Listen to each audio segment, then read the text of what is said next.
Seja muito bem-vindo ao Viva Podcast. Tá chegando agora? Já vou pedir uma coisa para você. Dá o seu like. Se não é inscrito no canal, se inscreve no canal.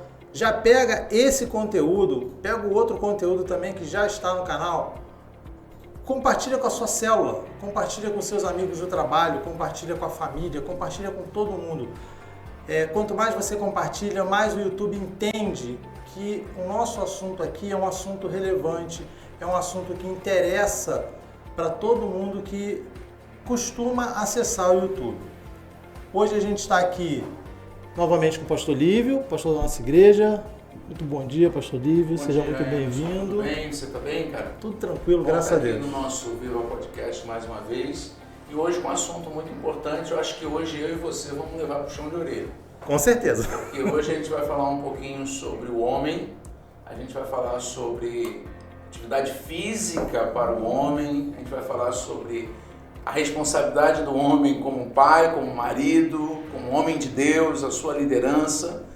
E eu não sei, será que a gente está em dia, cara? Eu espero estar, eu realmente espero estar. Depois a gente tem que fazer um checklist, a gente manda um checklist para a Daniele e para a Miriam, para saber como é que a gente a Miriam vai ser tranquilo, na avaliação.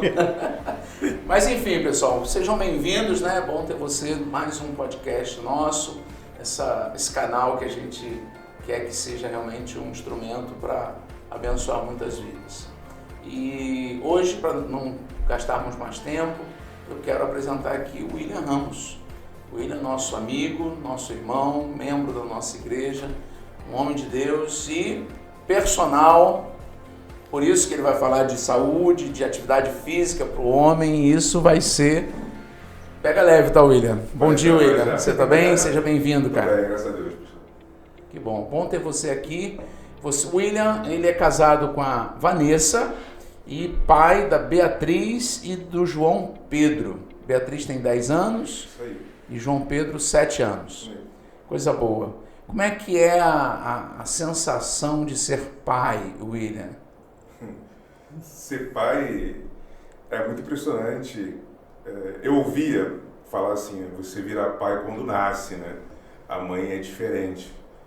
E a minha esposa grávida, eu gostava muito de falar com a barriga dela e de ter sensação. Eu lembro toda noite de deitada na cama, né?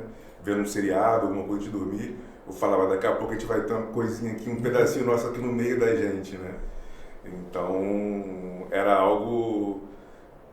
Talvez para a minha geração, era comum você imaginar que você vai construir família e ser pai. Né? Eu acredito que hoje em dia, talvez alguns já ficam pensando se vão ou não vão, se vale a pena ou não vale. Mas naquela época, na minha geração, no meu círculo, isso não era algo de se pensar e de se duvidar. Era a convicção que eu vou ser pai. Era um caminho né? natural. Era um caminho natural. Né? E como todo mundo, a gente queria um casal. Né? E Deus abençoou aí e veio o casal. E eu acredito que o grande motivo do meu crescimento e desenvolvimento como pessoa, como cristão, né, como homem, tem sido de assumir essa responsabilidade de ser um pai de verdade, ser um pai presente para eles. Muito bom. A gente vai falar já sobre essa questão da paternidade, né? Acabei começando perguntando sobre isso porque eu amo ser pai também, né? Eu amo ser pai, é um privilégio. Eu sei que nem todo homem é pai, no sentido físico ou biológico, mas mesmo aqueles que não são biologicamente acabam abraçando sobrinhos, filhos de amigos e acabam desenvolvendo, porque eu acho que é algo muito natural do homem ter essa responsabilidade de formação, de ensino, de ajuda. Mas William, a gente convidou você hoje aqui para estar conosco porque você tem uma história muito bonita, né? Uma história de transformação, de superação. Eu queria então começar por você se apresentar melhor, né? Eu falei aqui seu nome, nome da sua esposa, mas você nasceu aonde? Você trabalha em quê? Fala um pouquinho de você pra gente, conta um pouquinho da sua história de desenvolvimento aí, desde criança. Sim, eu nasci e fui até 16 anos aqui em Costa Barros, que é região próximo da Pavuna. Quem conhece o Rio de Janeiro, o subúrbio do Rio de Janeiro. Carioca da Gema. O Rio de Janeiro real, né? Que não é Ipanema, Copacabana, o real. Eu nasci o Rio de Janeiro, naquela época não era, hoje está um pouquinho mais quente, né? Ali onde eu nasci, era o pior segundo IDH do Rio de Janeiro. Uau. E foi eleito o primeiro pior IDH quando o Complexo do Alemão foi pacificado, que ele era o primeiro lugar. Então, ali sempre foi uma região muito complicada, né? Então, eu correr no meio de tiroteio foi uma realidade para mim a partir dos 4, 5 anos de idade. De minha mãe me levar para a escola e de repente falar, se abaixa aí, atrás do carro, entra embaixo disso aí, porque o tiroteio está acontecendo. Então, carioca, real carioca, que nasceu na comunidade, cresceu num bairro pobre, e graças a Deus, meu pai ele é uma pessoa que teve um esforço, uma capacidade, né, de gerar recursos para a família. Vocês eram muitos irmãos, não? Só eu e minha irmã. Nesse momento era só eu e minha irmã. Então a gente começou ali numa, eu sempre falo isso, né? Na educação dos nossos filhos, quando minha esposa fala assim, pô, tadinho. Eu lembro quando o processo de botar para dormir sozinho sempre foi comigo, né? Porque a mãe, por causa da amamentação, a criança agita e quer mamar quando a mãe vai lá e a criança acorda, né? Então é bom o pai, nesse momento, intervir falando, deixa que eu vou, para poder acalmar. E eu lembro de que deixei ela lá chorando e saí do quarto, porque minha esposa ficava 40 minutos, 1 hora para fazer dormir, eu entrei e saí, né? Tadinha, ela tá chorando. Eu falei, pô, ela tá num quarto climatizado, planejado para ela, sabe? Todo perfeito para ela num berço. Eu na idade dela... Seguro? Seguro. Na idade dela eu tava numa casa, do lado de um manguezal, uma casa que não tinha porta, não tinha janela, não tinha hidráulica, meu Deus, chão de barro batido. Mas então você vem de uma comunidade realmente numa situação bem delicada, né? Sim. Meu pai tinha 17 anos, quando minha mãe engravidou da minha irmã. Minha mãe é 1 ano e 10 meses mais velha que eu. Então meu pai teve que largar o ensino médio para se casar e começar uma vida de trabalho. Então isso gerou, né, a grande dificuldade. Meu pai veio de uma família de muitos irmãos, eles são em 8, né? Então, o meu avô bombeiro militar, então se não fosse a quantidade de 8 filhos, eles teriam tido uma condição boa. Mas os 8 filhos fez com que a condição fosse reduzida, mas isso fez com que meu avô conseguisse dar um terreno para o meu pai e a vida começou aí. Meu pai levantou essa casa como pedreiro e minha mãe como servente de pedreiro. Grávida comigo na barriga, junto eles levantaram a casa por completo. E a nossa casa começou nesse sentido. Né? Tem a luta, mas tem as conquistas que vão acontecendo. Né? Conquista. Isso, acredito que é o que eu mais tenho aprendido com meu pai, talvez o que eu herdei mais dele, foi essa percepção do cuidado e da provisão.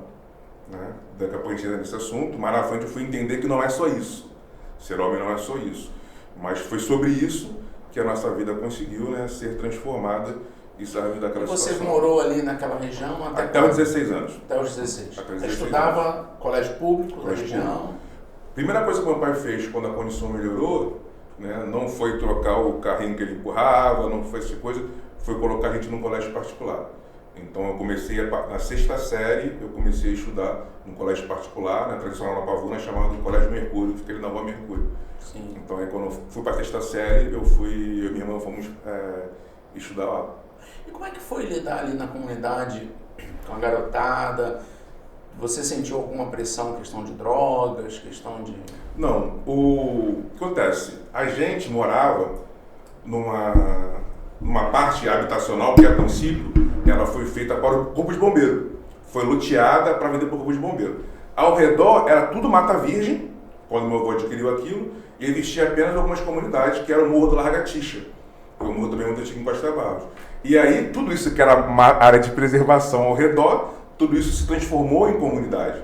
Né? Então eu não estava no centro da comunidade, eu não tinha uma boca de fumo na minha rua, eu não tinha as pessoas armadas na minha rua. Né? Eu tinha aí 2, 3 ruas para cada lado, fazendo assim, delimitando onde realmente começou o crescimento da periferia da comunidade e a minha vida. Então eu tive muitos amigos, né, que conviviam comigo naquela época, que se envolveram no mundo do crime. Eu dou exemplo da minha realidade. Da minha realidade, todos que eu conheci, que viviam comigo, que a gente fazia churrasco junto, andava de moto junto, brincava junto, todos que escolheram essa vida foram pessoas que tinham empregos. Né? Trabalhava de segunda a sexta, final de semana, né, fazia o corre deles e tal, e eles foram para, nesse sentido... Hoje em dia, eu na faculdade, eu caí numa realidade diferente. Quando eu cheguei na faculdade de medicina veterinária, que é a minha primeira formação, e eu vendo a galera lá da Zona Sul, da Barra, né? Então, em Costa Barros, eu talvez fosse o menino magínico. Na minha faculdade eu era o mais pobre, então eu dava esse pulo, né? E aí, de repente eu percebi que lá, fumar maconha, usar droga, fazia parte da vida de uma pessoa normal. Na faculdade? Que no contexto de convívio de comunidade, isso é coisa para quem tem envolvimento. Isso é coisa para quem não presta. Né? E de repente, a primeira vez que eu fui entender que uma maconha normal faz parte, foi dentro da faculdade. Entendeu? Até então, na comunidade, para mim era muito claro. Ó, isso aqui não mexe com isso. Separação. Isso aqui são pessoas que estão seguindo um caminho diferente, não um caminho muito bom. Né? Então, eu no meu círculo, eu nunca fui tentado, né, e tentar ser puxado para esse mundo. E aí a estrutura familiar também é importante, né? Seu pai e sua mãe sempre ali com vocês? Sempre ali. Legal. Aí você foi até os 16 anos nesse local, depois vocês se mudaram? Mudamos. Pra aqui para pertinho, para Oswaldo Cruz. Vieram aqui para Oswaldo Cruz. Aí meu pai comprou um terreno ali e começou a construir. Quando ficou impraticável já, praticamente, a gente continuar lá na região, porque foi um período de aumento da violência, escalou muito rápido. Houve um aumento grande, né? Entendeu? E aí a gente meio que apressou esse processo que já queria, meu pai acelerou para a gente poder sair de lá. Aí você foi para a faculdade, você fez veterinária? Veterinária. Você é veterinário formado? Veterinário. Rapaz, que coisa! Vou trazer o Arla para você consultar. Mas, cara, hoje você trabalha na atividade física. Isso. Você é personal hoje. Sim. Vamos lá, vamos por parte então. Então conta pra gente, como é que foi essa transição? Como é que você chegou nesse mundo da atividade física? Então, eu me peguei, já no primeiro período ali da faculdade, eu já tinha começado, né? Eu comecei a 15, 16 anos, levantar peso em casa, de concreto, fazer flexão, essas coisas de menino. E comecei a ir, me interessei, quis ir para academia, aí comecei no jiu-jitsu, depois musculação. Então ali com 15, 16 anos eu comecei a migrar para a atividade, porque foi um período que eu comecei a olhar para mim, porque eu sempre fui muito obeso, né? Então eu fui uma criança obesa, né? Então minha mãe conta que era só leite de peito e o médico questionava, pô, tem certeza que é só leite de peito? Porque senão tá muito pesado, né? Então a minha infância foi assim, a minha adolescência foi assim. Então nessa idade mais ou menos eu comecei a buscar atividades físicas e comecei a gostar, né? E não só ir lá e fazer, mas tentar entender o processo. Por que acontecia, por que crescia, por que desse exercício, por que daquele exercício, o que tem que comer. E estamos falando de uma era pré-internet, ali, o começo da internet, onde não tinha um ou outro fórum para você pesquisar. Então, aí o fórum era pago, você pagava o fórum para você ter acesso, né, a uma informação de um cara que nem era profissional no sentido de formação acadêmica, um cara que tinha uma experiência na musculação, no fisiculturismo, ele ia te dar ali algumas informações. E quando eu cheguei na faculdade com 18 anos, eu estou assistindo a aula de nutrição para cães. E eu estou pensando, pô, será que se eu fizer isso aí funciona em mim? Será que isso vai fazer a massa muscular? E eu comecei a pensar isso. Aí é para aula de anatomia. Aí eu estou vendo os músculos dos animais, o músculo do cavalo, da vaca. Eu falei, pô, será que meu músculo funciona assim também? Será que é desse jeito que se liga o músculo, que faz o movimento? E eu comecei a perceber que tudo que eu estava aprendendo ali, eu não estava pensando em como aplicar aos animais, mas como aplicar, sabe, na minha vida, no meu treino, na minha dieta. Eu tive uma conversa, né, com meu pai sobre isso. Falei, pô, eu quero migrar, eu quero sair daqui, eu quero ir para a educação física. Né? No terceiro período, eu estava muito convicto, no terceiro período, eu falei, cara, não é isso que eu quero para mim. E ele tomou a decisão que ele achou que seria melhor para mim. Meu filho não vai deixar de ser doutor para se tornar professor de educação física. Você vai terminar o que você começou. Aquele sentimento. Aquele sentimento de que ele não entende agora, que é novo, mas ele vai entender mais na frente que esse é o melhor caminho para ele. Né? Então, eu fiquei 6 anos integral estudando na faculdade, né, de medicina veterinária, para no final, quando me formar, sair de casa, me casar e fazer a minha educação física. Né? Então, essa migração não foi fácil, porque dependeu da minha esposa me apoiar. Porque não tinha como eu casado, eu falo, pô, de repente eu estou com 28 anos, eu vou voltar para 18 anos, ou seja, com 28 anos eu vou voltar para entrar na faculdade. Voltar quase do zero. Exatamente, né? Então, eu estava trabalhando, trabalhava com vendas de produtos veterinários, Então trabalhei com medicamento, trabalhei com ração, então eu entrei nesse ramo de venda, que foi uma porta que foi aberta para mim, e não era para mim. Eu estava doente, desgastado, com burnout que eu não sabia na época que existia, essa palavra ainda não existia na época, mas eu estava tendo muitas crises de ansiedade, por conta de todo aquele processo de metas, disso, de aquilo, e do meu coração não está naquilo, né? Mas trazer o sustento para casa. A minha esposa, ela já tinha passado pro concurso, né? Quando a gente começou a namorar, ela estava estudando para concurso, e já tinha passado, e ela conseguiu uma função, né? Onde melhorou a condição dela, e ela chegou para mim, me chamou e falou só, não é disso que você gosta de educação física. Agora eu tenho condição de segurar enquanto você faz essa faculdade. Bacana. Larga tudo e vai para lá. Eu falei, não, vou fazer os dois. Ela falou, você não vai fazer os dois. Porque eu estava fazendo um curso, né, curso da área mesmo de administrativa, por conta do trabalho, e eu largava na Zona Sul, na Barra, 5, 6 horas, para estar no centro da cidade, 7 horas, para sair às 10, para chegar em casa 11 e pouca, para ainda ter que finalizar ainda processo de venda, lançamento de pedido, para dormir meia-noite, para acordar às 5 da manhã. Né? Então, ela falou, não tem condição de você sair de lá bem formado, entendeu? Nessa condição de trabalho, você precisa poder ir lá e viver o que você gosta. Né? Então, aí que eu fui para a faculdade, lá na faculdade, com 28 anos, a maturidade lá na frente, vindo uma carreira de medicina veterinária, que era uma carga horária absurda, conceitos muito difíceis de se entender, e eu cheguei lá maduro, já com uma experiência de estudo, que me fez tornar a educação física para mim muito fácil.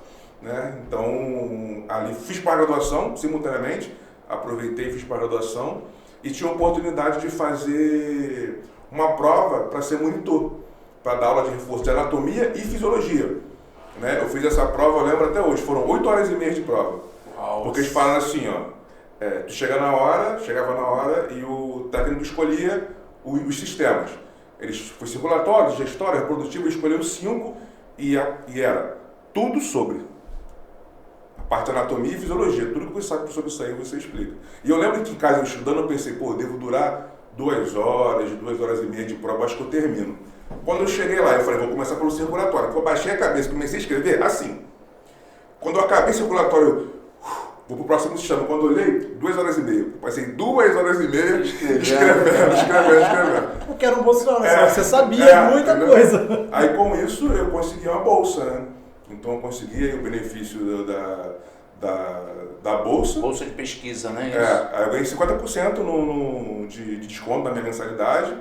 E quando eu comecei a fazer, e por estar fazendo a pós também, que era na área de anatomia, eu consegui, porque você pode escolher ou ter um certificado que você foi monitor, porque isso agrega ao seu currículo, né? Ou você ter a bolsa. Eu precisava escolher a bolsa, mas eu estava na pós. Aí eu fui no coordenador e falei assim, eu faço 2 coisas, não tem como me dar, por uma você me dá um desconto, por outra você me dá, né? E aí conversaram lá e tudo mais, e falou, beleza, você vai levar seu certificado e você vai levar a sua bolsa, entendeu? Isso você já era cristão, já era convertido? Sim, eu me converti com 13 anos de idade, foi quando eu levantei a minha mão.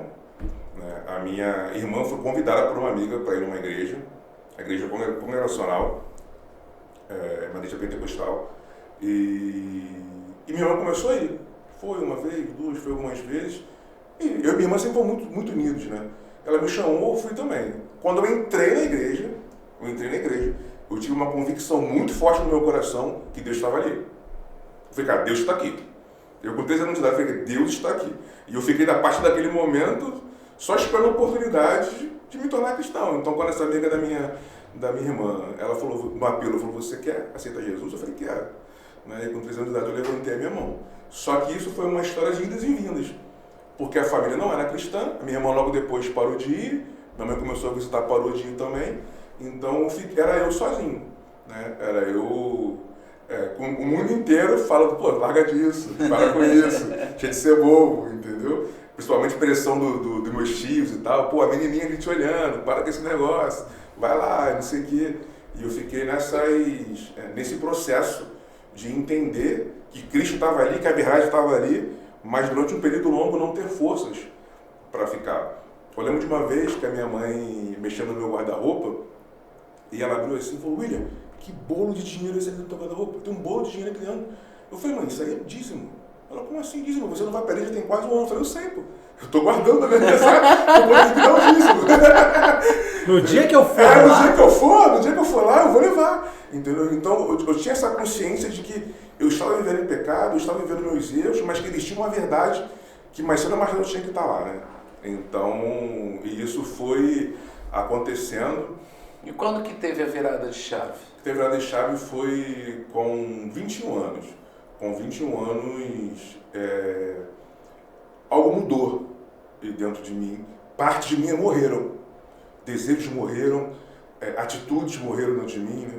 Eu costumo falar que eu sou homem clássico. Sou homem clássico. A minha tentação é agredir os outros e pegar a mulher alheia. Essa é a minha tentação. Esse é o homem clássico, né? Aquele que você, guiado por esse instinto. Instinto de olhar para o sexo oposto e instinto de brigar com alguém. Então, só que a minha educação sempre conteve isso. Mas isso era da forte em mim, entendeu? Eu sempre falava assim, né? De vez em quando eu ainda acordo por conta de dar uma cabeçada em alguém. Fala assim, se não tiver uma oração, não tiver um devocional, você precisa matar esse velho homem. E alguma coisa aconteceu com 21 anos de idade, que pessoas que eu tinha raiva, eu sentia vontade de pedir perdão. Bacana. Coisas que eu fazia, eu não queria mais fazer. Tipo assim, e isso aconteceu e eu fui. Naqueles colegas de bairro que eu tive briga, que eu tive, problemas, pessoas que eu ameacei de bater. E eu fui pedindo perdão para essas pessoas, eu fui largando essas coisas. E logo na sequência, eu tive que tomar uma decisão, namorava uma menina há muito tempo. Né, e a gente não conseguia caminhar junto na igreja, era mais uma vontade minha do que dela de caminhar na igreja. Eu tive que tomar uma decisão ali, que era ou encarar essa luta, ou terminar esse relacionamento, e eu escolhi terminar esse relacionamento. E aí eu passei 3 meses, olha só que loucura, a minha conversão na virada de chave aconteceu, e logo na sequência eu fiquei 3 meses fora da igreja, porque eu saí por causa dela. Falei, não, fica você. Porque eu ia para a igreja e falava, cadê fulana? Ah não, ela não está vindo porque ela não quer te ver. Eu falei, pô, então não venho mais. Parei de ir. Então, na minha vida, na verdade, né, de mundo mesmo, eu tive esses 3 meses. Porque até então eu era reservado a estar com namorados e tal, não ficar por aí pulando de galho em galho. E isso me desgastou. Eu comecei a pensar, cara, eu não quero. E foi quando eu reencontrei a Vanessa, que é minha esposa. Porque a gente estudou 6ª, 7ª e 8ª junto. Entendeu? Você já conhecia? 6ª, 7ª e 8ª Você junto. reencontrou ela onde? Orkut. Rapaz, isso denuncia a tua idade, hein? É verdade. Isso denuncia a tua idade. Rapaz, eu não queria. A minha irmã ficou, deixa eu fazer um Orkut pra você. Eu falei, não quero. Eu não quero. Minha irmã, vou fazer. Pegou, fala um e-mail. Criou um e-mail, fez o Orkut e começou. E nesse período eu a reencontrei. E conhecendo o caráter dela, né, o tipo de pessoa que ela era e tudo mais, e entendi. Pô, se ela quer conversar comigo, né, se ela quer ir no cinema comigo, ela tá vendo em mim uma possibilidade de namoro, entendeu? Ela não é o tipo de menina que, se não fosse por conta disso, ela não conversaria comigo. E a gente foi no cinema numa semana, na semana seguinte eu pedi... Ela já era cristã? Namoro, não, kardecista. Entendeu? E aí eu lembro que quando a primeira pergunta que uma amigona minha de faculdade, na época da veterinária, fez pra mim quando eu falei assim, amiga, vou voltar a namorar. Porque eu fui pra Vanessa no cinema numa semana, no final de semana, na segunda-feira eu falei com ela, amiga, eu vou voltar a namorar. Vou voltar pra essa vida de namoro. Ela, que legal, Will. Ela é crente? Foi a primeira pergunta, porque ela sabia da minha história, né, de cristianismo. E eu falei, não. Mas ela tem um nível de caráter que é difícil até encontrar dentro da igreja. Porque isso era o que eu lembrava da Vanessa. Então, a gente começou esse processo ali, 2, 3 meses. Eu percebi que era algo, falei, pô, é ela, não tem como não ser ela. Né? E eu falei, vamos conversar. Precisamos conversar. Falou, o namoro realmente ficou sério, eu entendo que você quer que seja algo para toda a vida, eu também, mas existe algo que você precisa entender, porque eu sou cristão. E no relacionamento cristão tem algumas regras entre o papel do homem e da mulher. Olha que loucura, né? Eu vivendo em pecado, mas eu já queria ali fazer algum tipo de orientação para ela, de como é o papel da mulher, como é o papel do homem, e eu conversei com ela e tudo mais. sobre liderança, sobre submissão, né? Vendo uma parte talvez positiva para mim na época, porque na época eu tinha um machismo dentro de mim que eu não reconhecia, né? Mas vivendo em pecado com ela. E conversamos ali e tal, ela entendeu. E eu comecei a ir para a igreja incessantemente buscar por ela. E convidá-la para ir para a igreja. Porque quando a gente começou a namorar, eu perguntei, você já foi na igreja evangélica? Ela, não, mas tias me chamam, de vez em quando eu visito, eu vou lá com elas e tal. Então isso mostrou para mim que ela tinha uma inclinação ao evangelho, de não era a pessoa a ver seu evangelho.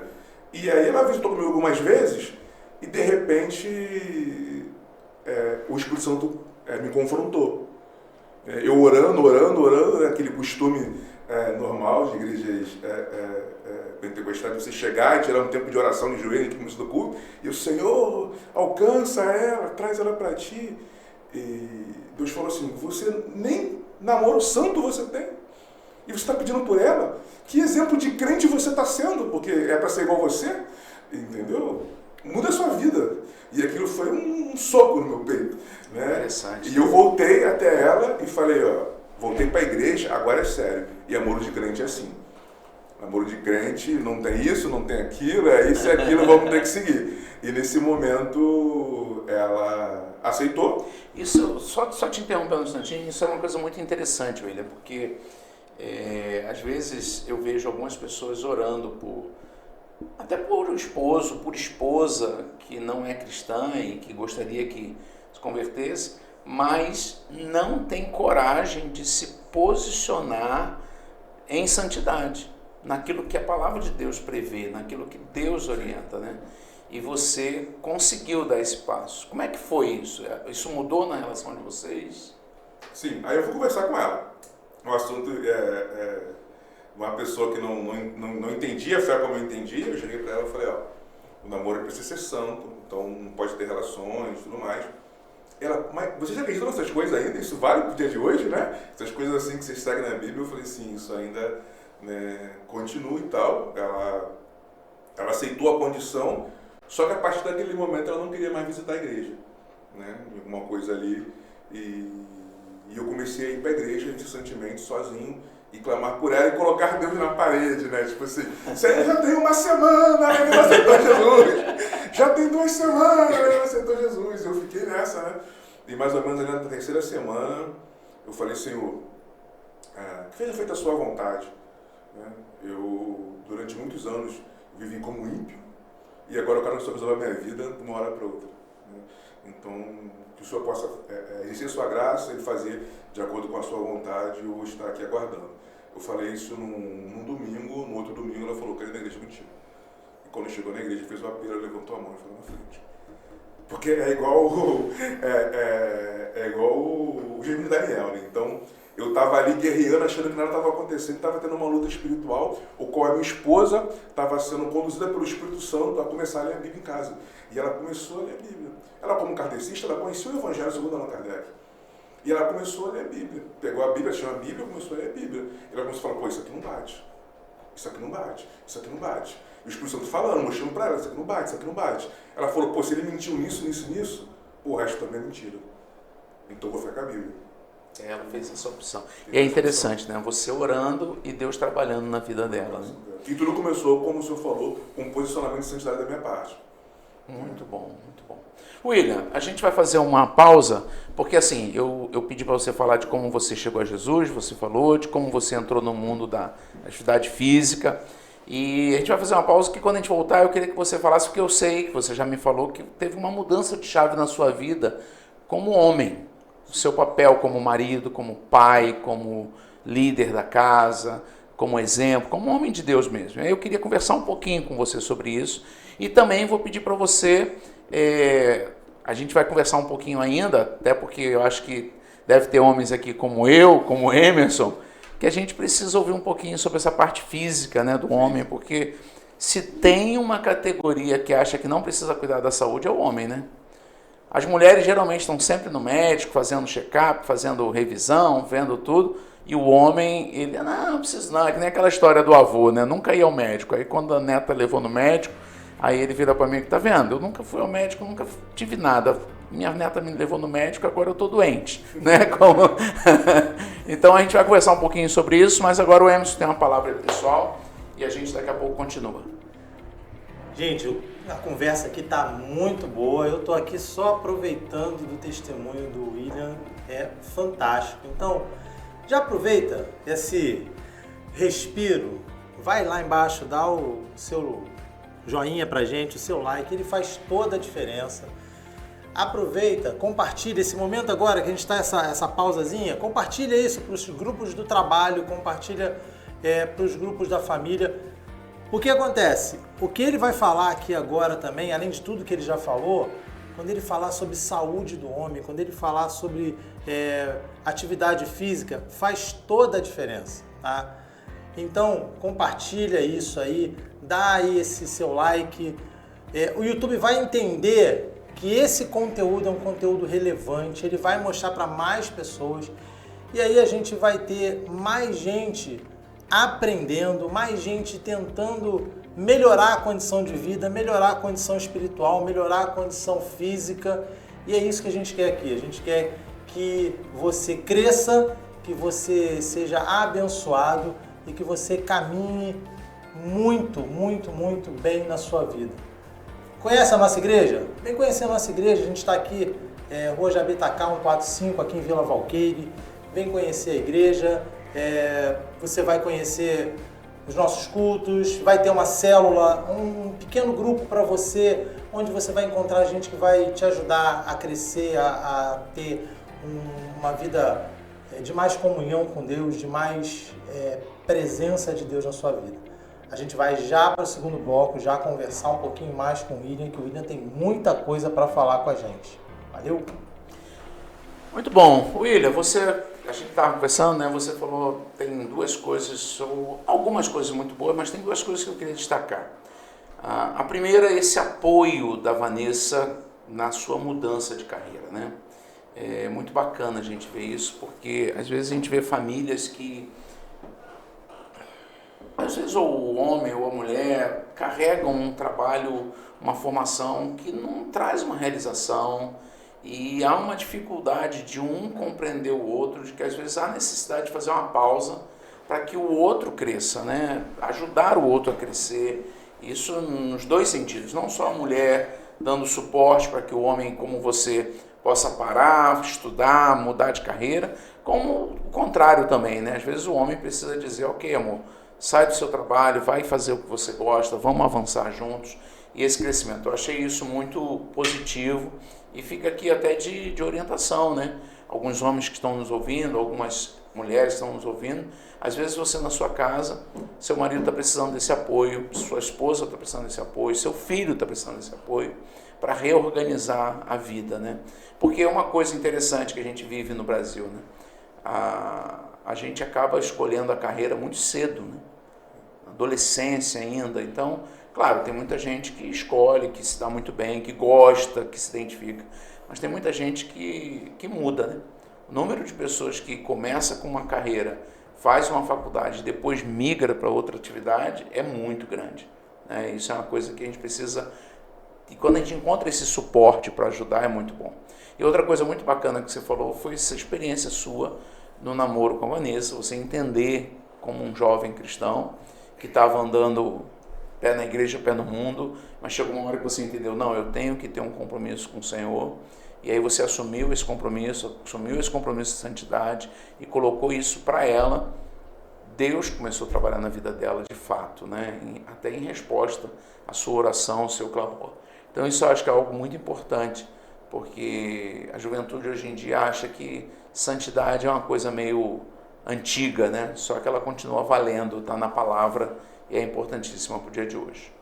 Muito bem, vamos continuar. Eu queria que você falasse um pouquinho, eu sei já um pouco dessa sua história, você já contou em alguns momentos, que houve um momento aí no seu casamento, na sua caminhada com a Vanessa, que houve uma outra mudança de chave, que foi no seu papel como homem, como marido, como pai, como líder da casa. Conta pra gente um pouquinho como é que foi essa experiência, William. Sim, sim. Começou no meu começo aqui na Viva. Então, a gente estávamos procurando igreja, a gente acabou de se mudar aqui pro Valqueire. E foi aquilo, fui no Google, vamos procurar mais igrejas aqui, vou ver o nome de cada uma e vou começar a visitar. Né? E aí vi lá a PIB e falei, vou lá conhecer. A Igreja Batista, eu acho que eu mais ou menos sei o que vai encontrar lá, não vou encontrar o doido lá. Realmente tem um nome assim, né? Eu falei, pô, PIB, eu acho que, né, talvez lá seja uma primeira opção para visitar. A gente veio visitar aqui a PIB. E eu aprendi, para você conhecer uma igreja, você precisa ir no culto de domingo, ir num culto de meio de semana se tem, né, porque normalmente são temáticos, e numa escola dominical, para você poder conseguir entender como funciona.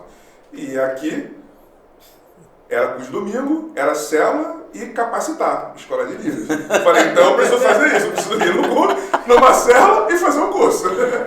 Entendeu? E quando eu fui escolher os cursos, eu passei o olho e eu vi lá escrito Homem ao Máximo. E eu falei, e eu dentro dos meus pensamentos, né? E eu olhei assim, vou lá ver o que esses caras têm para falar sobre ser homem. Eu falei, vou lá ver isso. Né? Porque por algum motivo eu já vinha refletindo sobre isso, né? Sobre o meu papel, sobre o que é ser homem e tudo mais.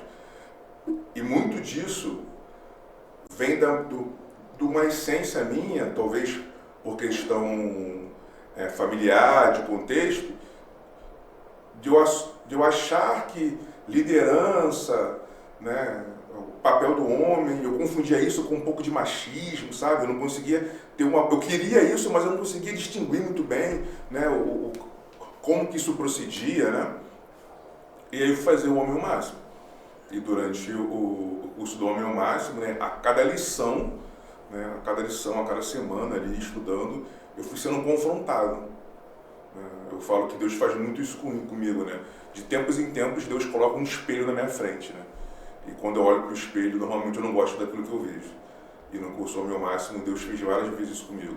Botou um espelho na minha frente e falou, esse é você. É igual o profeta Natan falando com Davi, né? Monta uma história e depois fala, esse é você. Reconhece isso aqui? É ruim, né? Então, esse é você. Né? E isso aconteceu durante o curso. E a cada lição, eu saía da aula e já ia conversar com a minha esposa. Pedir perdão por aquilo que claramente era pecado, né? E falar sobre questões que eu percebi que eu tinha que melhorar e tudo mais. Uma coisa simples que eu não tinha condição é que eu percebi que eu era um murmurador.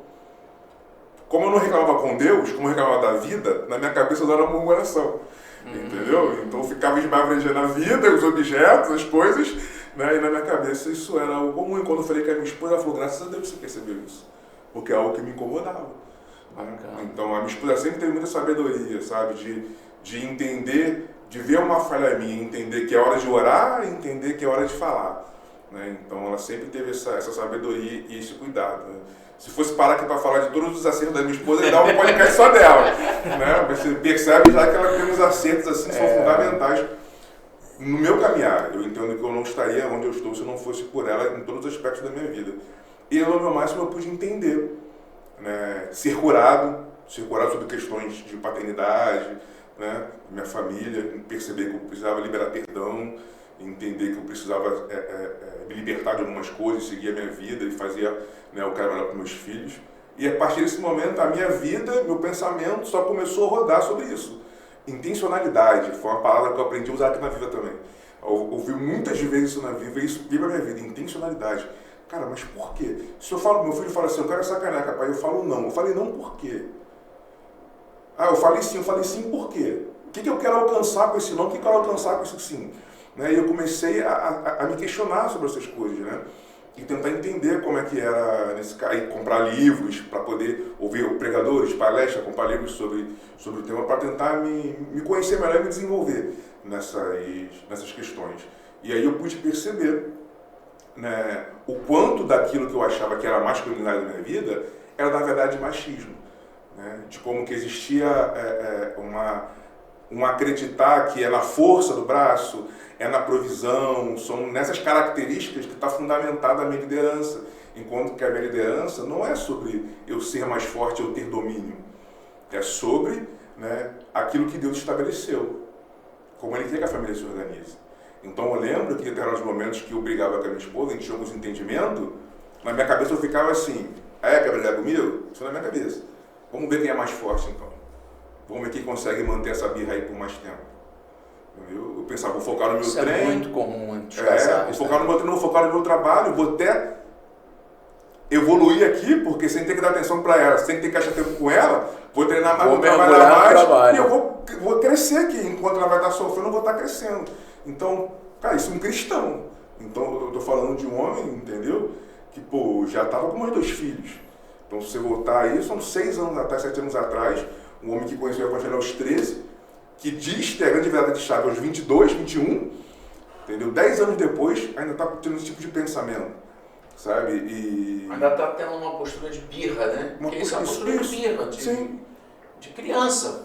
Isso, e é um homem. Sim, mas muitas vezes vai afetando o relacionamento porque quer fazer essa quebra de braço com a esposa, né? Como se a esposa fosse uma oponente, né? Sim. E eu comecei a ajustar muitas coisas, conversar com ela, e pouco tempo depois o senhor me convidou para conhecer o movimento dos legendários. E aí eu me desafiei, né? Hoje em dia tem muitas informações e tal, na época não tinha nada, eu procurei, eu olhei e falei, cara, nada, o que é isso? E a gente foi lá conhecer o projeto. E mais uma vez na montanha, Deus pôde, sabe, terminar de lapidar, de mostrar ainda coisas que eu fazia, sabe? Mas não precisa subir a montanha para ser homem.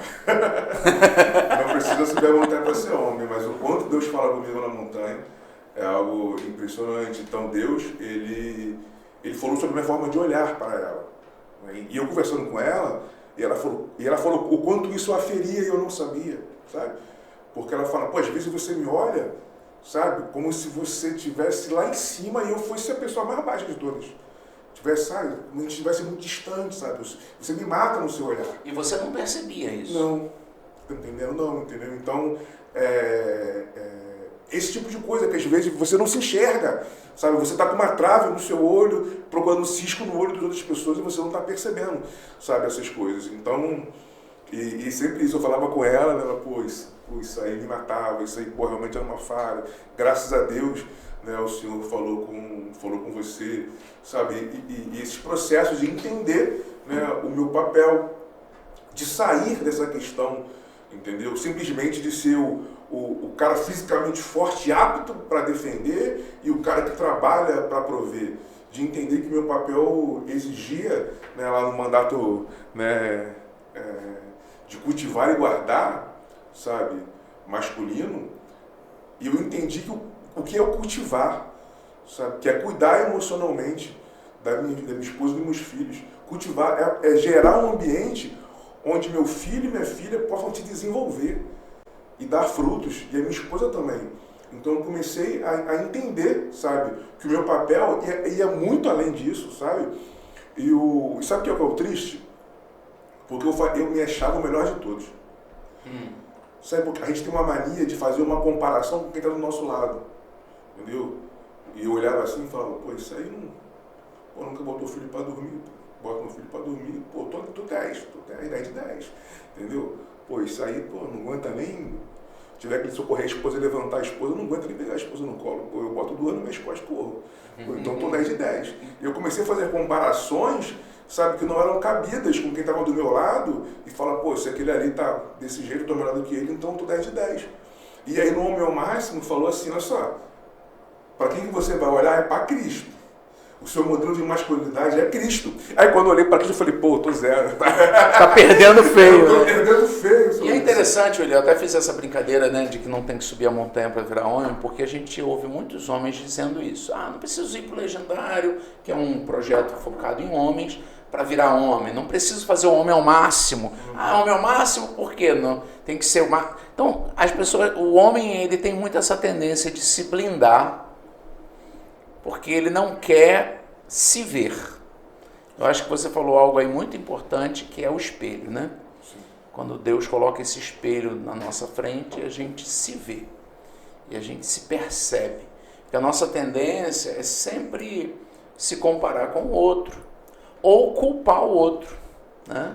A gente tem a tendência de culpar o patrão, culpar o colega de trabalho, culpar o pai, né? A gente tem muito essa tendência como homem. E você falou algo muito precioso. E E é interessante essa necessidade do homem se ver, se perceber e ter a humildade de pedir perdão. Melhorou seu casamento com essas experiências? Muito. Então não te fez um homem molenga para ela? Você reconhecer seus erros, você pedir perdão? Não te fez um homem molenga? Porque tem muito homem que acha que vai ser um banana se ficar pedindo perdão, se ficar falando com a esposa. Que eu acho que o homem pode apresentar é ele se colocar nesse papel. Então, é o cordeiro e o leão, né? Então, Jesus era um leão. Jesus podia acabar com aquilo, podia parar a crucificação, podia chamar 12 legiões de anjos, ele podia, ele tinha na mão dele a capacidade, sabe, de impedir com aquilo, mas ele escolheu não, ele escolheu o seu cordeiro, escolheu se entregar, ele escolheu se colocar num local de fragilidade. E eu olho e existe muito mais força, entendeu? É muito mais fácil eu subjugar alguém mais fraco do que eu, do que, dar o braço a torcer e falar, irmão, desculpa, tô errado, me perdoa, entendeu? É muito mais fácil eu tô de moto, o cara me fechar no trânsito, eu olhar pro cara e falar, esse cara aí, magrinho, pequenininho, vou ali, vou dar uma dura nele, entendeu? Do que eu falar, irmão, não machucou não, vai lá, segue a sua viagem, entendeu? Eu também tava rápido, desculpa, entendeu? Então você se colocar nesse papel de mostrar outra face, de se mostrar a sua fragilidade, que isso exige muita força, né? De você mostrar assim, eu não sou tudo isso, sabe? Eu sou um pouco menos, né? Pelo menos para mim, o quanto que Deus teve que me quebrar e me conduzir nesse caminho mostra que esse é o caminho mais difícil e de mais gostei muito dessa sua expressão, né? O cordeiro e o leão, né? Jesus é o cordeiro e é o leão, né? Ele conjugou bem isso e ele dá de 10-0 na gente, né? Não tem nem dúvida disso. Aquilo, né? Dentro de casa tem que ser o cordeiro, né? Para defender o mundo para fora, para defender a família, para lutar pela família, a gente é o leão. Mas dentro de casa a gente precisa ser o cordeiro e acredito que meu maior problema era confundir. Entendeu? Confundir e tentar ser leão, né, dentro da minha casa. Até porque eu fico imaginando, né? Você é um cara forte, atividade física, sempre gostou, então sempre malhando, e vem de um ambiente de muito desafio por causa da própria pobreza na infância e tudo. Vai fazendo um homem endurecido. A própria vivência, né, vai forjando um homem endurecido. E de repente esse homem tem uma esposa, esse homem tem uma filha, uma princesinha em casa, né? E aí lidar com isso, e aí essa transformação ela é preciosa. Mas William, vamos falar um pouquinho agora da saúde do homem. Vamos. Rapaz, por que o homem é tão resistente a se cuidar? Fala pra mim. Sua experiência aí. É pra ir embora agora? Emerson, se prepara aí pra chinelada, cara. Eu sinto muito. Por que o homem é tão resistente para se cuidar, cara? Eu acho que vai muito disso que a gente falou, né? Sobre a questão da fraqueza, né? Existe essa brincadeira, né? De que homem que vai ao médico, que não morre em casa, não é homem, né? Homem de verdade fica em casa e morre em casa, não vai no médico, né? Então acho que muito dessa nossa cultura, né? De poder ir lá e falar, não tô bem, eu preciso de ajuda de um outro homem, né? Então, isso a gente vê nas células, nos aconselhamentos, com dificuldade que o homem tem que chegar e falar, eu não consigo sozinho a partir daqui, eu preciso da sua ajuda, né? E a gente aprendeu que o homem que é forte, ele banca, banca isso aí. Então, a gente não aprendeu a cuidar da gente. Eu cuido de você. Então, isso é muito forte na gente. Vou cuidar do meu filho, vou cuidar da minha filha. Entendeu? E agora, quando a gente olha do cuidar com a gente deixa isso em segundo plano. Durante muito tempo também, eu negligenciava estar no médico, fazer os exames, né? Chega nos 40, não tem mais como você fugir dessa rotina de estar sempre se fazendo os exames, sempre vendo como está, né? Mas é sempre um desafio. Meu pai, ele está começando na musculação agora, né? Então com 62 anos de idade, quando ele está começando aí, viu que não tem mais para onde correr e precisa fazer o acompanhamento direitinho, ir ao médico, fazer atividade física. Normalmente o homem ele começa a fazer isso mais tarde quando começa, mas normalmente quando começa é porque já está com muitos problemas, já acumulou uma série de enfermidades que todas elas, o 95% você teria evitado se tivesse se prevenido, ido ao médico, se tivesse feito uma atividade, se tivesse comido melhor, né? Falando de atividade física, William, o que você diria que seria para alguém que não faz, para um homem mais sedentário, para um homem mais paradão, o que você sugeriria? Começar. Né? A gente precisa... Eu acho que o primeiro passo é você escolher o que é agradável para você. É porque tem homem que gosta de levantamento de peso leve, é o garfo com a comida, né? É o garfo com a comida, é levantamento de peso leve. Mas o ideal é isso, é você começar aquilo que te agrada e que é aquilo que a sua saúde te permite. Né? Então, a pessoa que está sedentária, com sobrepeso ou com obesidade, normalmente é uma pessoa que não tem condição de correr, por exemplo. Essa pessoa vai caminhar, vai fazer uma caminhada leve, né? Ela vai começar em 30 minutos, 20 minutos, o quanto ela acha que é confortável para ela fazer, se esforçar um pouco, mas não muito, e aí ela vai evoluir na medida disso. Né? E lá na frente, a gente começa a estabelecer, né? Já virou um hábito se exercitar, já virou um hábito se mexer? Pô, agora vamos ver aquilo que otimiza, sabe, esse resultado, aquilo que, pô, vai fazer, talvez, aquele ajuste necessário para você alcançar aquilo que você está precisando. Então, acho que, a princípio, a pessoa precisa começar. Né? Musculação é o que eu defendo, é o que eu gosto, só que ela não é uma atividade, assim, muito atraente, porque ela é meio monótona. Você fica num lugar, você faz 20 segundos de movimento, fica 1 minuto parado esperando, faz 20 segundos de movimento, fica 1 minuto parado esperando. Então, não é para todo mundo que consegue se sentir motivado. Agora, o que eu digo a motivação vai vir quando o resultado ele vai aparecer. E o resultado, tipo, a estética, ela é um efeito colateral da boa saúde. Ninguém precisa treinar buscando estética. As pessoas acham que na academia busca, não. A estética, você pode ir lá buscar estética sim, mas num contexto normal, a estética vai ser a consequência de uma boa saúde. Você falou da musculação que você gosta muito. A musculação ajuda o homem a perder peso? Sim. Porque o pessoal fala geralmente que para perder peso é aeróbico. Nadar, correr. E a musculação não é aeróbica, né? Como é que é isso? Então, eu, por exemplo, eu fico competindo com o Daniel. Quem queima mais caloria. Né? E eu sempre marco lá as calorias que eu queimo no treino de musculação. Então, em média, em 1 hora de treino de musculação, eu queimo 600 calorias. Né? Então, um déficit calórico de 600 é um bom déficit calórico para emagrecimento. Normalmente é o que a gente busca. Quando o nutricionista, né, ele monta uma dieta, normalmente é em torno de 500 calorias de déficit calórico que se busca naquela dieta. Então, em 1 hora de musculação, eu consigo atingir, né, essa queima de caloria. Né? Claro que, tipo assim, eu vou para lá pegar peso. No coração, é peso, é força.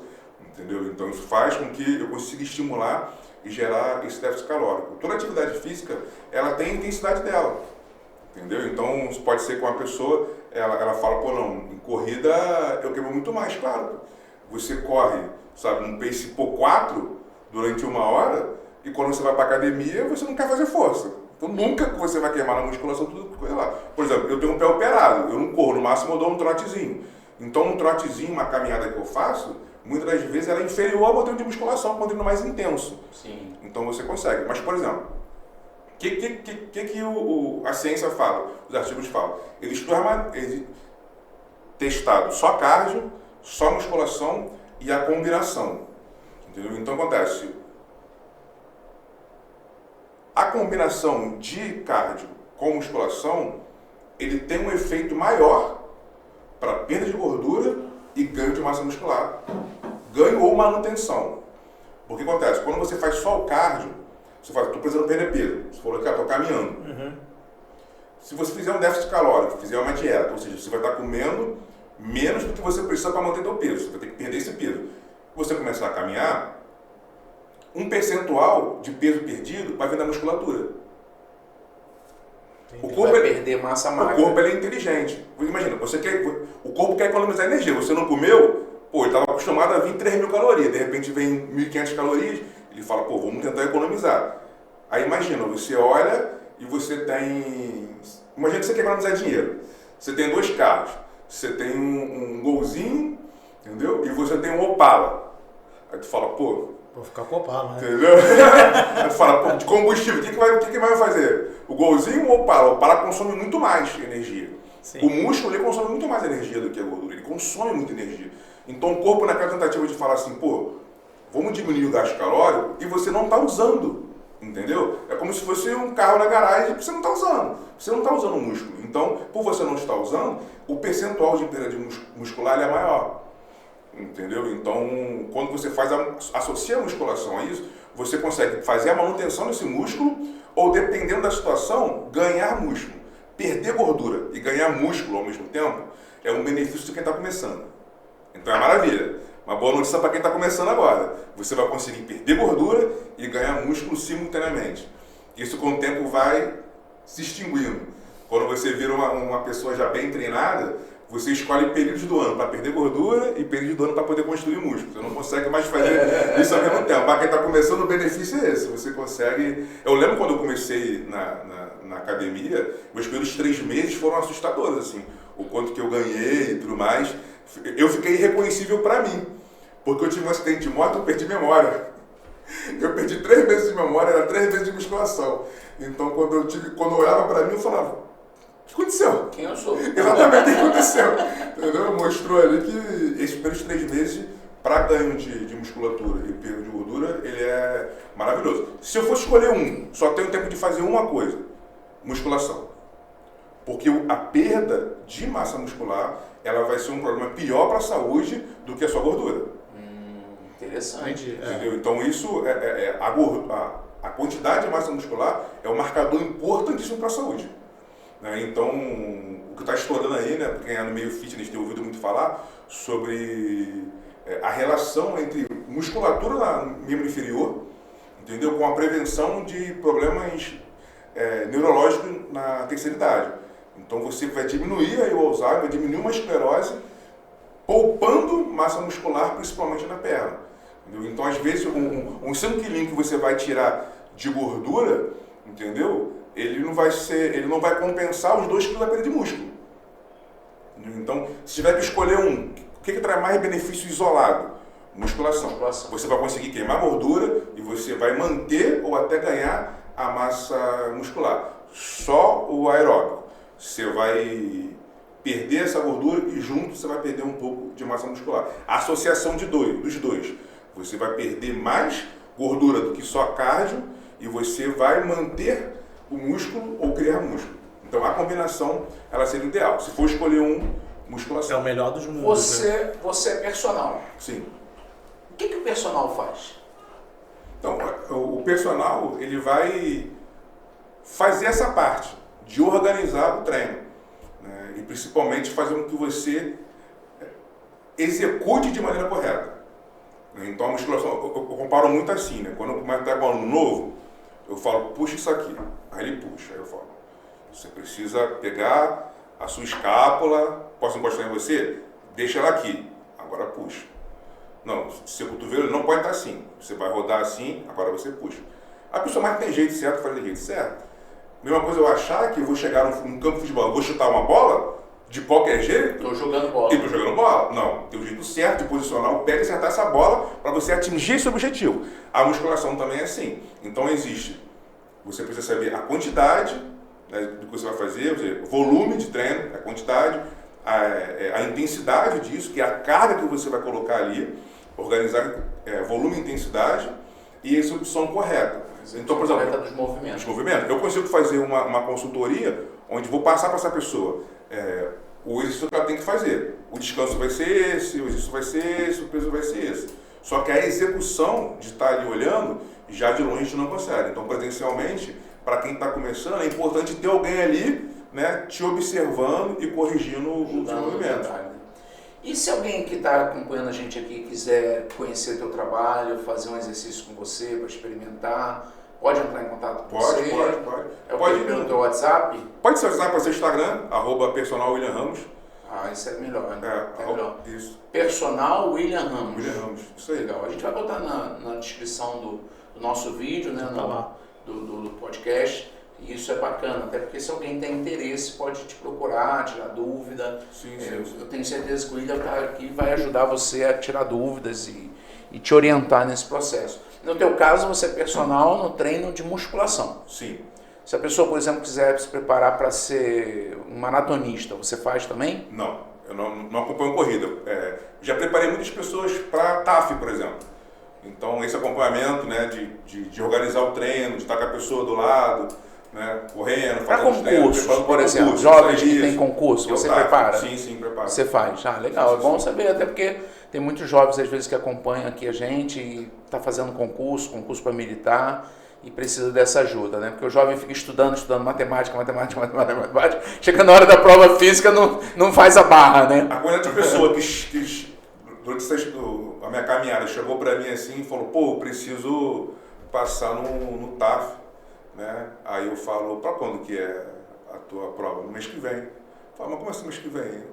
Eu falei, você está treinando há quanto tempo? Não, nunca treinei. Eu falo, mas como assim? Ela falou, não, eu estava estudando para teórica. Agora que eu passei, peguei resultado na teórica, eu passei, agora eu quero... Rapaz, eu lembro quando eu era adolescente, eu fiz prova para o exército, né? Eu fui um desses aí. Rapaz, a prova de barra, tinha que fazer 10 barras. Por um milagre, eu fiz as 10 barras. Se o instrutor ali que estava me examinando, se ele tivesse cancelado uma e mandado eu fazer mais uma, eu tinha ficado reprovado. Mas o senhor era fininho, né? E eu era fininho. Na época quem é fininho tem essa vontade na de época eu pesava 66 É. quilos. Então, mas mesmo assim, rapaz, na 10ª barra foi... E graças a Deus o instrutor que me avaliou, ele não cancelou nenhuma. Porque se ele cancela, eu acho que eu estava reprovado. Muito bacana. William, nosso tempo está acabando, mas eu achei bem bacana porque você é um cara, assim, você é um cara espetacular, né? Eu gosto muito de você, gosto de conversar com você, acho que Deus vem trabalhando na sua vida e é bacana que você é um homem, claro, você não é um homem perfeito, até porque não existe esse homem perfeito, mas você é um homem que entendeu essas 3 áreas aí da vida do homem que são muito importantes, né? Uma é essa parte da saúde física e coisa, a sua relação com Deus e a sua relação com a sua família, né?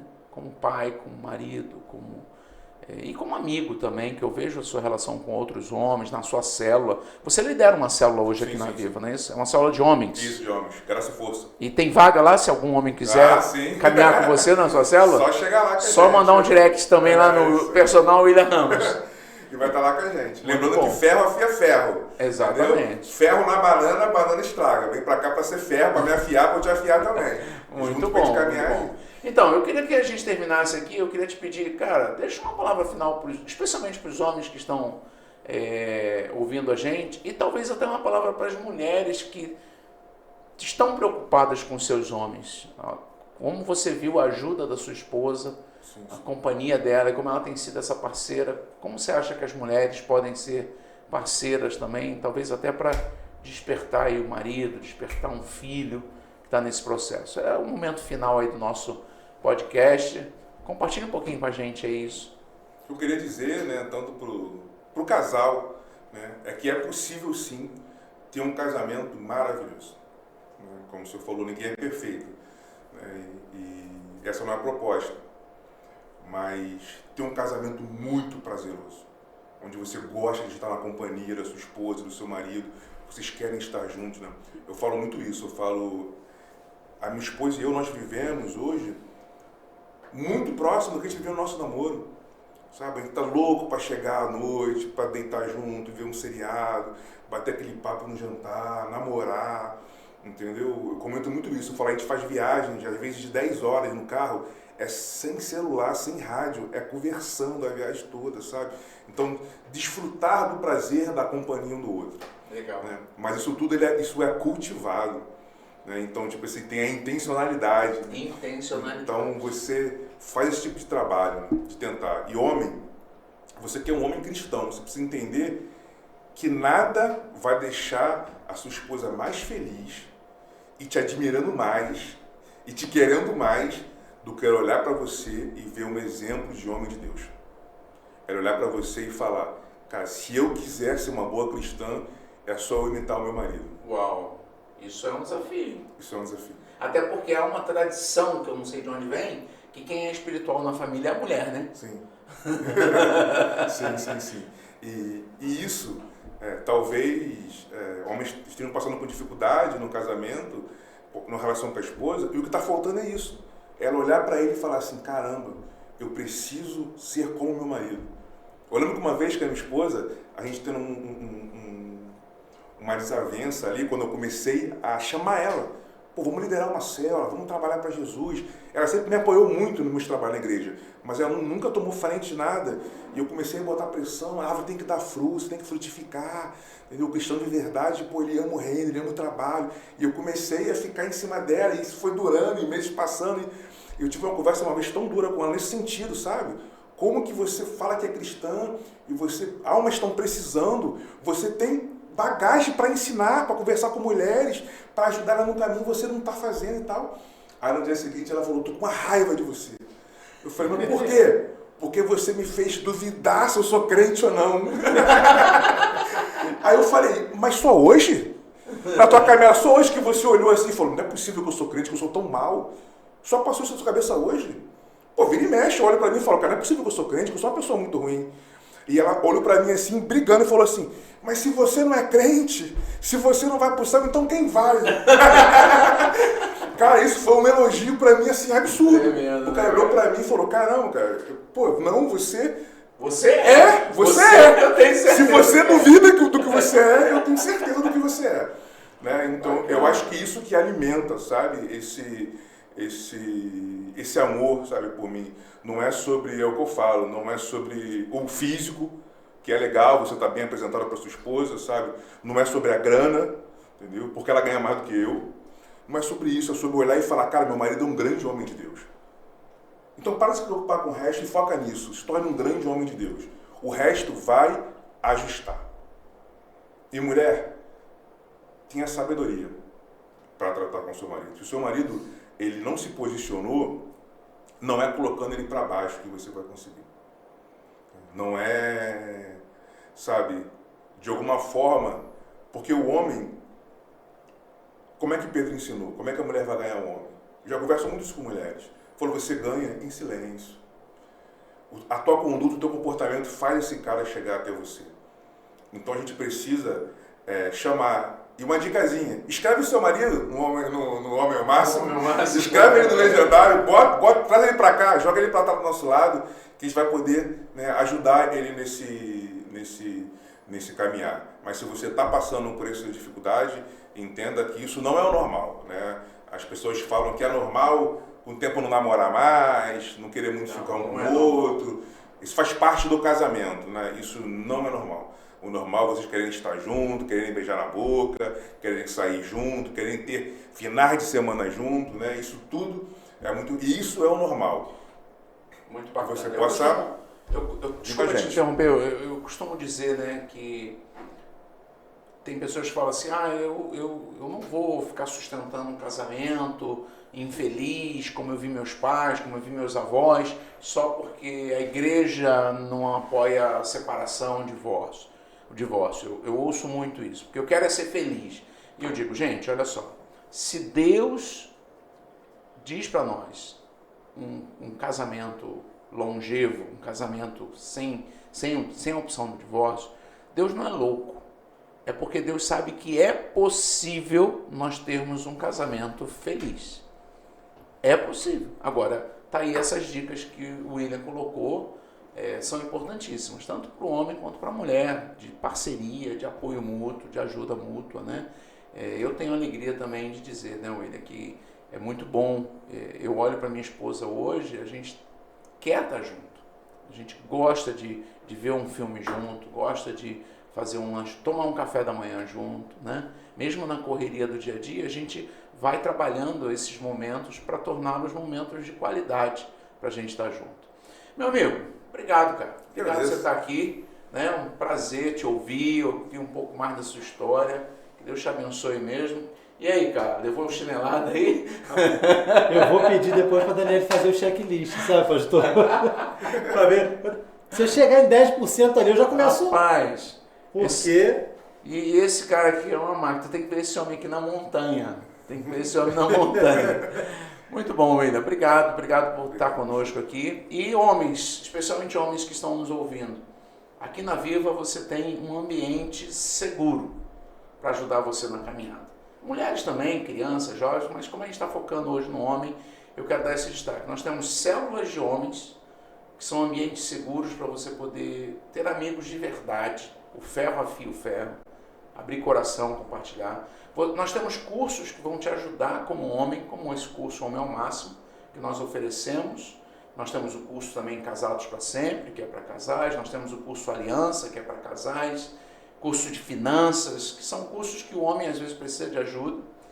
E além do que, eu tenho certeza que você vai ter aqui um ambiente de homens maduros, como William, como Daniel Júnior, como Emerson, como Lucas e tantos outros homens que tem aqui na Viva, que são homens de Deus, comprometidos com Deus, e com certeza você vai ter aqui alguém que vai poder caminhar com você, ser um companheiro de luta, ser um ajudador fiel a você. E você, mulher que nos ouve, traga seu marido para cá, venha com ele, traga seu filho. Tenho certeza que nós vamos fazer bem a sua vida. Deus abençoe, Emerson. Finaliza aí para nós, por favor. Para você que curtiu esse momento aqui, assim, eu fico, toda vez que tem um podcast, eu aproveito bastante, né? A vontade que dá é de pegar assim e sair anotando um monte de coisa, né? Porque realmente cada pessoa que vem aqui é uma lição pra gente, é um momento de aprender, de compartilhar, e é muito bom, é muito bom. Então, por isso, aproveita agora, que tá finalzinho, vai lá, copia o link, encaminha para a família, para o irmão, para o primo, como a gente falou de homem, primo, irmão, pai, avô, quem tiver o avô presente, tio, que vai ser muito bom para eles, como foi para mim, como foi para o Pastor Livre, tenho certeza como foi para o Lucas que está ali na técnica com a gente. Então, compartilha isso e vem para Viva conhecer essa igreja que te acolhe, que vai te abençoar, que vai deixar você num local, como o pastor falou, um local seguro, um lugar onde você pode viver as suas emoções, sejam elas algumas complicadas, que aí você vai ter gente para caminhar com você, e também você vai ter momentos de muita alegria, como a gente sempre tem aqui. A gente tem os nossos cultos ao domingo, aos domingos, um culto às 9, outro às 11h15, um culto às 18h30. A gente tem as nossas células, a gente tem o canal do YouTube agora com o podcast, mas também a gente tem os cultos de domingo também ao vivo e também ficam no nosso canal. Então você tem a Igreja Viva disponível para você o tempo que você tiver disponível também. Então vem com a gente, muito obrigado e Deus abençoe todos vocês.